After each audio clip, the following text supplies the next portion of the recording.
The College Football Playoff Committee moves Penn State into the top four, but it doesn't matter.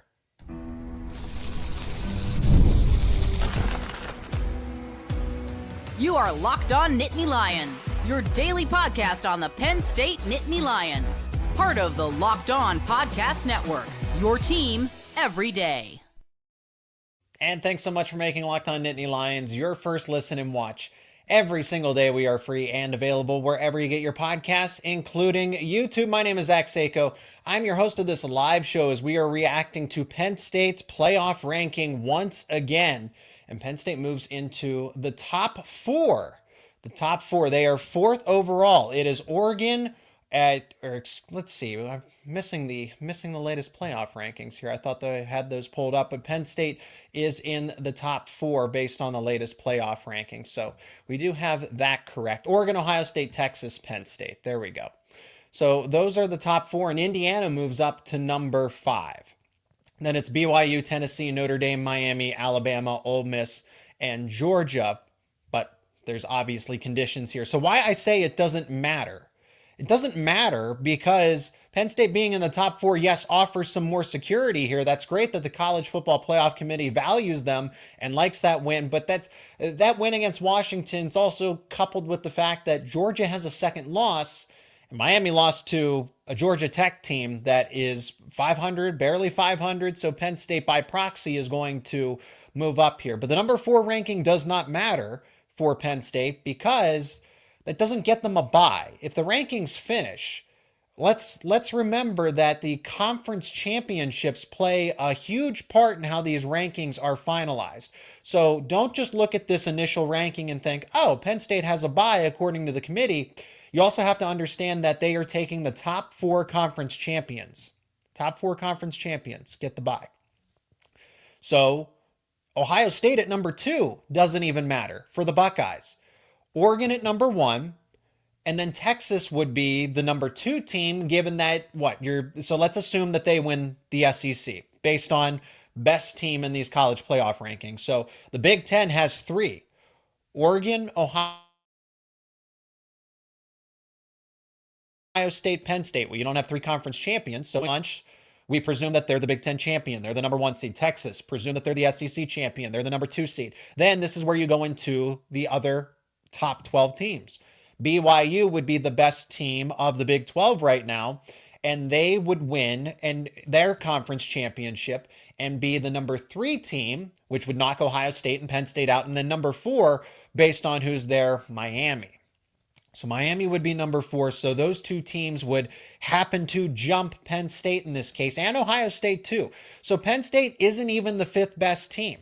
If you think that they're going to match, they don't win their conference championship, they'll just be the 5th team, and they'll play that group of 5 team as the 12th seed, which would be Boise State presently. That's not the case either, because then Ohio State, aside from holding the tiebreaker in a head-to-head game, Penn State would be number 6. So Penn State doesn't change actually at all with the way that the actual college playoff finishes up, or the rankings when they're actually finalized. Hypothetically, they would still be number 6. So the committee has them at number 4 based on all the craziness that happened in college football this past weekend. Penn State handled business. Penn State put together a convincing win over Washington. Why not move them up? Georgia and Miami did not hold up their end of the bargain here. But Penn State is still the 6th seed. Now, what does change in this instance, I want to make sure that I have this right, because the last time I focused a lot on Penn State versus Alabama, and that very well could happen. I think that's a matchup. Any of these teams, Penn State could play at the end of the day, but who would they play right now? So Notre Dame was the matchup last time around. Penn State would have been the 7th seed in the first rankings. They were 6th, but they would have been 7th because Ohio State gets bumped out of the 4 conference champions in the top 4 and becomes the 5 seed. So Penn State ended up moving down, and they would have hosted Notre Dame in that 7 and 10 matchup. So now at 6 and 11, Penn State would be the 6th seed. Ohio State would be the 5 seed facing that Boise State team. I think with the way that it looks, Penn State would face Ole Miss. Yes, that is correct. So Penn State, would get a rematch of the Peach Bowl. And I think things would be a little different this time. I would think that in a home game in Beaver Stadium, with a chip on their shoulder, the Nittany Lions should be and would be favored against Lane Kiffin and Ole Miss. And kudos to Ole Miss for beating Georgia, because had they lost that Georgia game, they would have been knocked out of the playoffs. But Penn State, I don't really think anything changes here as far as one-on-one matchups, maybe different than Ole Miss. Ole Miss is different than Alabama, right? But those three teams kind of are all very similar as far as, hey, these are solid playoff contenders, and if they get hot, I don't know that I'd want to play an Alabama team. It helps that it's at Beaver Stadium, but that's not my first ideal matchup. I think of a Miami, that group of 5 team, of course, here. Whoever that is, it most likely would end up being Boise State, but Penn State would win those games, no problem. But what would be exciting is to see them play a Notre Dame or an Alabama. Right, this is all exciting. This is what the 12-team playoff is supposed to do. I don't want anybody to tell me. Don't anybody tell me in the comments. I haven't peeked over there yet, but when I do check in on the comment section here, I do not want people to make the argument that, oh, well, the 4-team playoff is better. You're getting an extra week of football, at least guaranteed, for Penn State, and obviously you're getting more with this first round, but you're getting another week of quality college football, and it's going to get you matchups of a sellout crowd with Penn State versus Notre Dame, with all the historical implications, right? That's a historical rivalry. Or Penn State versus Alabama, or a revenge opportunity for Penn State and Ole Miss, where James Franklin can right ship against Ole Miss and Lane Kiffin. Even Georgia has an opportunity to essentially resurrect itself, because they would be out of the playoff right now. They're in the top 12, but the Bulldogs would be replaced by Boise State. It's crazy to think. Georgia plays Tennessee this weekend, and I think Georgia absolutely annihilates Tennessee. I don't know that Tennessee. I don't think Tennessee is in a good spot right now. I think they're facing an angry Georgia team that is not going to let that game go quietly. But here's how the bracket would look. Penn State would host Ole Miss as that 6 and 11 seed matchup in Beaver Stadium. Hopefully that's a night game. I've been thinking to myself, wouldn't it be ironic? And it wouldn't be funny, because it wouldn't be funny. Wouldn't it be ironic if Penn State happens to get the 1 noon kickoff on TNT for that opening round playoff game, instead of a night game and a potential late December whiteout against whatever daring SEC team is going to come up north and deal with the cold weather? It is instant home field advantage for any team that's in the SEC that has to come to Big Ten country. Easy home field advantage. That's why this home field for Penn State in the first round would be important. I will add this. I would not count out Penn State winning the conference championship. It is possible. I'm not saying it's easy. I'm not saying it's likely. But if Ohio State defeats Indiana, loses to Michigan, and Penn State wins out, as they should, as they will, they would be 11-1, and then based on tiebreakers, based on having a better conference record than Ohio State, they don't do divisions anymore. It would be Oregon versus Penn State. So Penn State theoretically could still get a bye into the top 4. I'm just letting people know that it's a possibility. It is a possibility. Penn State is 4th in the college football in the latest college football rankings. But in the matchups, in the actual finalized matchup with the presumed conference champions, they would be number 6 and hosting Ole Miss at Beaver Stadium with hopefully a nighttime kickoff. And then the quarterfinals, if they were to win that hypothetical matchup, they would face BYU. And also on the other side of that bracket would be Texas as the number 2 seed. So that seems to be the path there. Ole Miss, BYU, and Texas, at least initially based off these playoff rankings. We'll check in on the comments in just a moment. We're going to take a break here on this live edition of Locked On Nittany Lions. But when we return, get your thoughts, questions, and debate maybe some of these matchups that Penn State has to go through if they are going to face any of these teams. Like I said, it's not easy, but I would favor them against Ole Miss. I would favor them against Alabama. Home field helps, but I'm just trying to make a point that's the case. We'll talk about that next, coming up here on Locked On Nittany Lions. And today's live show is brought to you by FanDuel. You can get ready to tackle the NFL action with FanDuel, America's #1 sportsbook, because right now new customers can bet just $5. Just $5, that's all it takes, and you'll get $150 in bonus bets if you win. The FanDuel Sportsbook app gives you everything that you need to place live bets on the NFL all in one place. So when you get a hunch in the middle of the game, you can check out the latest stats, view live play-by-play, and so much more. And it's all on the same page where you place your bets. Just visit FanDuel.com to get started. And if we look over at FanDuel.com, you can see the lines, if you haven't already, for Penn State versus Purdue. Penn State is a lofty favorite against Purdue. 28.5-point spread in favor of the Nittany Lions. The money line, minus 10,000 for Penn State. If you're looking to bet Purdue, if you're feeling lucky, plus 2,200 on the money line for Purdue. The total is set at 50.5. If you like those lines, just visit FanDuel.com. And remember, you will get started with $150 in bonus bets if you win your first $5 bet. Again, that is FanDuel.com. Today's episode is also brought to you by Gametime. You got to download the Gametime app because buying tickets to your favorite events should not be stressful. And Gametime has launched a new feature called Gametime Picks. It makes getting tickets to see your favorite teams play live even easier than before.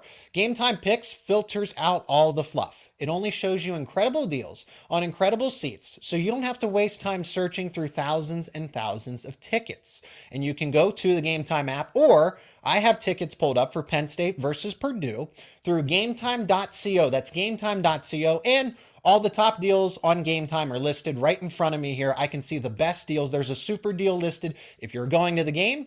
Traveling, safe travels, but there's a super deal for Penn State versus Purdue tickets, west side of the stadium, section 121, row 52, all in pricing, no surprise fees at checkout, $12 per ticket. If you're looking for the lowest price, if you're just looking for the lowest price, north side of the stadium, section 113, row 56, $10 a piece. If you take the guesswork out of buying tickets with Gametime. Download the Gametime app, create an account, and use promo code LOCKEDONCollege for $20 off your first purchase. Terms apply. Again, create that account. Use promo code LOCKEDONCollege for $20 off your first purchase. Download Gametime today. Last minute tickets, lowest price, guaranteed. And let's go to the comments to add to our discussion today. Team is average. They be much lower by the time the season's end. So Penn State will be lower. Well, they're fourth, but they would be sixth in this case, based on the latest college football playoff rankings. Again, the conference they value, I don't like that. Maybe this is a good time to rant about the initial college football playoff rankings with the 12 team. I don't want to complain about the 12 team playoff. I'm so excited for this regardless. Ohio State and Boise State isn't going to be the matchup that I'm going to really be looking forward to, but just any of these other ones. I want to get that bracket pulled up again. Notre Dame versus Tennessee. Do not tell me the 4-team playoff is better than the 12-team playoff, because aside from what the initial game here of Ohio State and Boise State, you're getting Tennessee and Notre Dame, Penn State and Ole Miss, and Indiana and Alabama, and a good Indiana team, right? 4-team playoff doesn't give you that, and that's competitive. These games are going to be close, other than Ohio State and Boise State. All those other games are going to be within a touchdown on the spread. Alabama might be a slight favorite there, but they have to travel to Indiana, hypothetically, right? My rant is I don't like the fact that the conference champions get an automatic bye. Because especially when you look at the Big 12 or the ACC, just because they win those two conferences, what gives them the right into the top 4?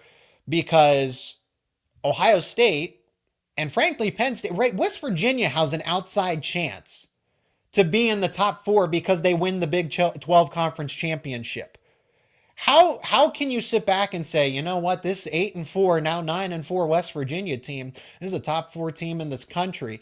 Potentially a 3-loss Clemson or a 3-loss Miami could be, right? And that's assuming a lot of things here. But those teams, if you win the conference championship, you get a bye. I don't disagree with the idea that if you win your conference championship, you should be in the 12-team playoff. But that shouldn't guarantee you one of the top four spots and an automatic bye. You get into the second round just because you potentially win a weaker conference. Like I said, a 4-loss West Virginia team right now has an outside shot, a very long distance shot to make the college football playoff because they would hypothetically win. They would need tiebreakers and everything else, but they would get in if they were to win the conference championship. And that's a top 4 team in the country? No. It's time to start asking, is it expected to be a snowy winter? I don't have my farmer's almanac, but yes, snow would help. Snow would help, especially because I always look at these matchups. Your defense and your ground game travel with you. Ole Miss is an up-tempo. They're really not that different from the Peach Bowl game. I'm not saying they are going to be different because they don't have Quinshon Judkins, but they returned all 3 of their top wide receivers, Presscorn, the tight end, Jackson Dart, the quarterback, obviously. So a bulk of their offensive core and what their identity is similar to what everyone saw in the Peach Bowl. But what travels with you, especially in road games and wintry road games, bad weather road games, your ground game and your defense. Ole Miss's defense is not top-notch, and Ole Miss's ground game is not the same since they don't have Quinshon Judkins.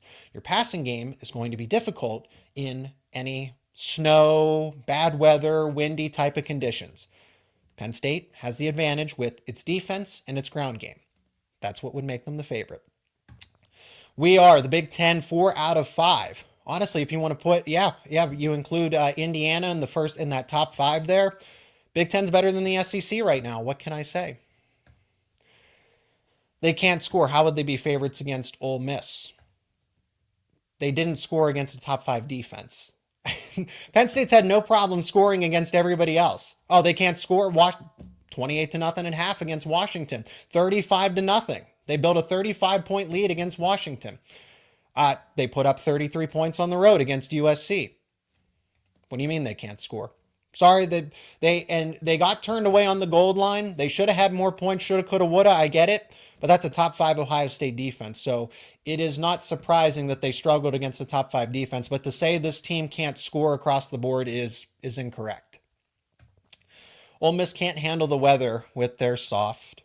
We'll keep it at that because I'm not allowed to say that on a Locked On podcast. But I think Ole Miss is that air raid type of team. They're up-tempo and everything else, and that's not going to bode well for windy, wintry mix type of thing. This is late December. And if it's a night game, there is the 1 noon kickoff. They're on TNT. So forget Fox Big Noon kickoff. How about TNT Big Noon kickoff?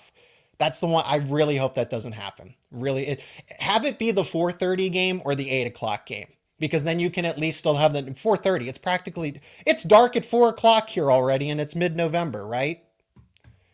Actually, the way you look at it, Zach, we get a week off by because 11-1 and a home game in Happy Valley. Okay, yeah, that's one way to look at it.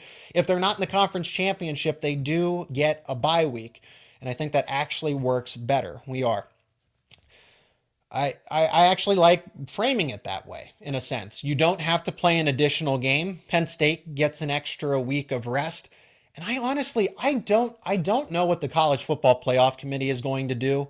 Let's say it's Oregon and Ohio State. Let's say this game is Oregon and Ohio State for the Big Ten championship. If Oregon beats Ohio State again, and Ohio State has 2 losses, we've seen the College Football Playoff Committee demonize teams for losing the conference championship. USC would know all about that. But playing an extra game, Ohio State got back into the college football playoff because USC had to play an extra game.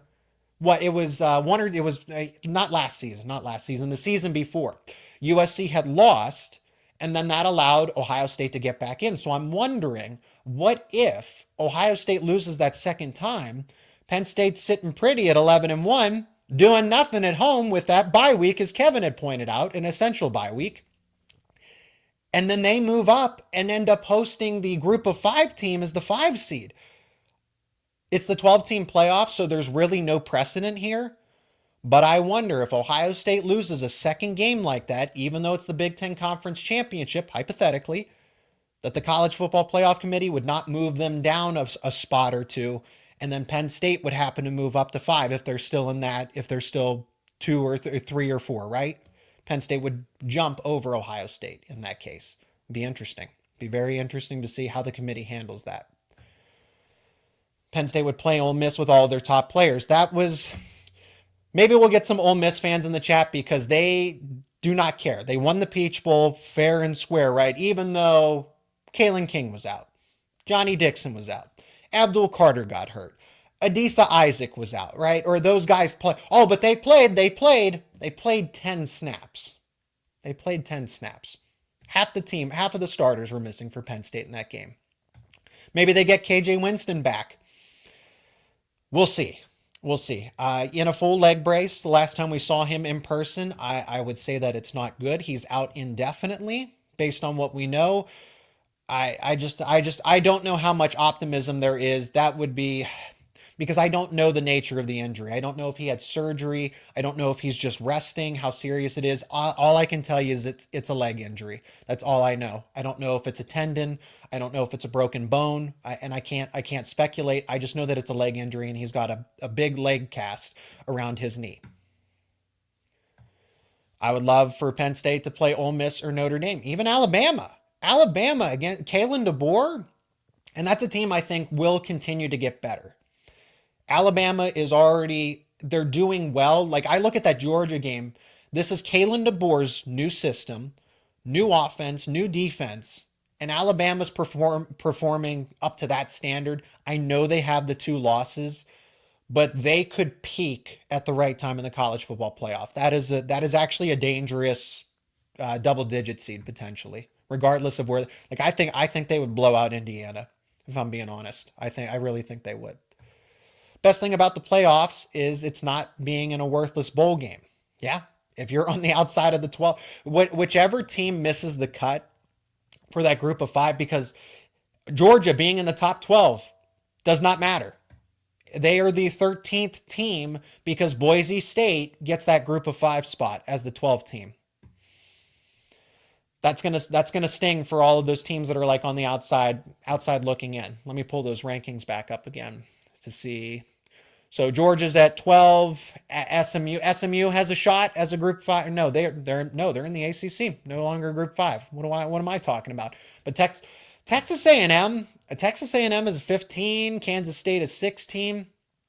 So okay, Colorado's the 17 seed, and if they win the Big 12 championship, they're in the top 4. Make it make sense. I don't like the idea of that at all. I don't. If you win your conference championship, I have no issue with with that team being in the top 12, getting into the playoff, but you don't deserve a bye because you win in the weaker Big 12. We know that Colorado would not beat Oregon, would not beat Ohio State, and would not beat Penn State. Penn State would be a favorite in that game too. All 3 of those teams. The tailgate would be unrivaled. Yes, it would. The playoff atmosphere would be different, and I think the attendance record would be reset once again. Ohio State loss. Get ready for a Beaver Stadium playoff game. Are you kidding? Ole Miss coming up to Happy Valley, and we can score, stop with the Buckeyes game, and get over it. I mean, the Buckeyes. I've said this about Penn State's game against the Buckeyes. It does not matter if Penn State wins a playoff game at home. That rights all wrongs. Tell me how many. Yes, is the streak going to continue? Penn State's next opportunity. Penn State could play Ohio State potentially in the playoffs, depending on how the bracket looks. That's a possibility. But that loss to Ohio State 20-13 in the middle of the season, if Penn State wins a home game, that Ohio State game never even mattered. Why? It doesn't matter. It does not matter if that's the case.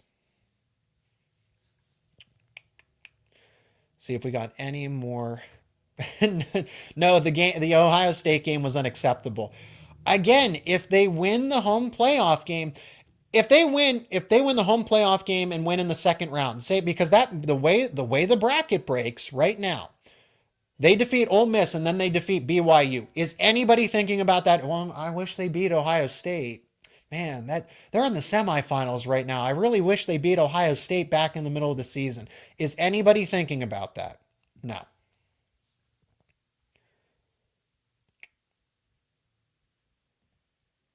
Now win out and don't screw this up. That's where we'll finish. That's exactly a good point. Win out. Penn State is in control of its own destiny. I get it. These opponents aren't exactly the toughest, but you got to handle business. If Penn State loses any one of those games, definitely not Purdue, but Minnesota will be tougher. It'll be tougher. And then you have Maryland to finish. Don't get caught looking ahead. Take these games seriously. Don't try to rest your starters too much. Don't try to get the backup players in too much. That's a key. You need to emphasize that, but don't do it egregiously. Penn State's in control of its own destiny. They'll be double-digit favorites from here on out. Minnesota's the true test. That's a top 25 defense. They force a lot of turnovers. And I mean, go check the total. I've lost count.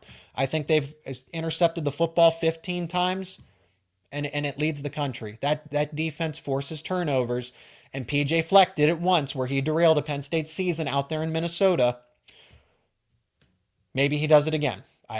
Probably not. I'm picking Penn State, and I'm picking Penn State from here on out, but that's a game that Penn State certainly has circled, and I would not be surprised if they let off the gas against Purdue to focus on that Minnesota game. So Penn State is 4th in the college football top 25, but it doesn't matter. They are 6th, so the 4th ranking does not matter. It's great to see that they moved up, but they would still not have a bye because of those conference championships that give those teams an automatic entry into the second round. Thank you so much for the comments, questions, contributions to the conversation. Thank you for checking out this live episode here on Locked On Nittany Lions. If you're not already, become an everydayer. Subscribe to Locked On Nittany Lions on YouTube and wherever you get your podcasts, because we're talking about it all.